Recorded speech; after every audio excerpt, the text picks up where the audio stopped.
अब हम आते हैं इस क्वेश्चन के ऊपर that what are different types of bilateral mistakes. Different types of bilateral mistakes क्या होती हैं? हम ऑलरेडी डिस्कस कर चुके हैं कि मिस्टेक ऑफ फैक्ट दो टाइप की होती है, एक बायलैटरल मिस्टेक होती है और एक यूनिलैटरल मिस्टेक होती है। जहां पे भी बायलैटरल मिस्टेक होती है those contracts are void contracts. लेकिन बायलैटरल कॉन्ट्रैक्ट्स के भी कुछ टाइप होते हैं। पहला टाइप होता है where there is a mistake with regards to subject matter, यानी यहां पे सब्जेक्ट मैटर को लेके ही मिस्टेक हो रखी है दोनों पार्टी से। अब इस पॉइंट के ऊपर हमारे सामने केस आता है कॉर्ड्यूरर versus hassle.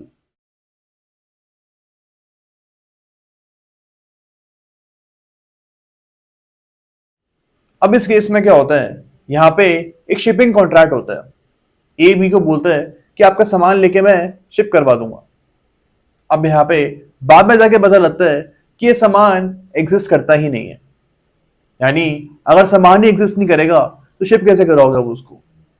And that is why in this case the contract was said to be a void contract. Second type of mistake यहां पे होती है mistake as to the identity of the subject matter.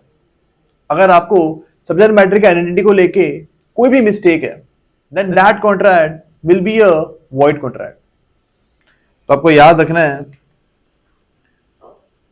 That mistake as to subject matter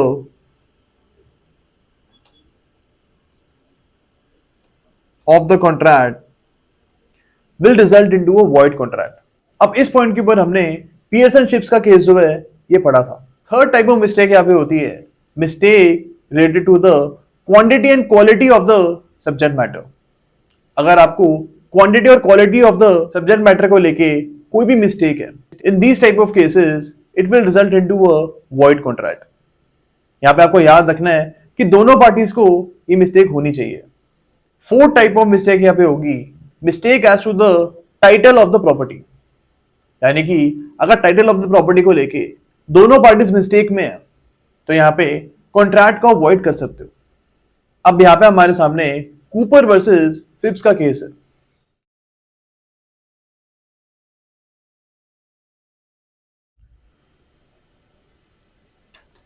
अब इस case में होता क्या है, यहाँ पे ए वॉज अ पर्सन जिसने बी से एक हाउस लीज पे लिया था। A took a house from B on lease and B जो है यहाँ पे वो ए की कजन थी।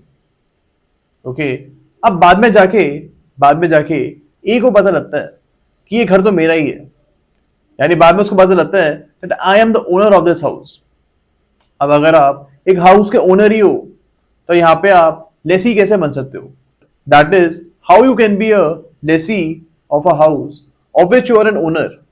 तो यहाँ पे दोनों पार्टीज मिस्टेक में थी एंड दैट इज वाई जो लीज एग्रीमेंट था यहाँ पे वो वॉइड माना गया था। आपको यहाँ पे पता होना चाहिए कि एक लीज एग्रीमेंट जो होता है इसमें दो पार्टीज होती हैं। एक तो यहाँ पे लेसर होता है एंड एक यहाँ पे लेसी होती है। लेसी वो पर्सन होता है जिसको घर लीज पे दिया जाता है। ओके तो यहां पे यही बोला गया है that you can not be a lessee and owner of the house at the same time and that is why in this case the lease agreement was held to be void.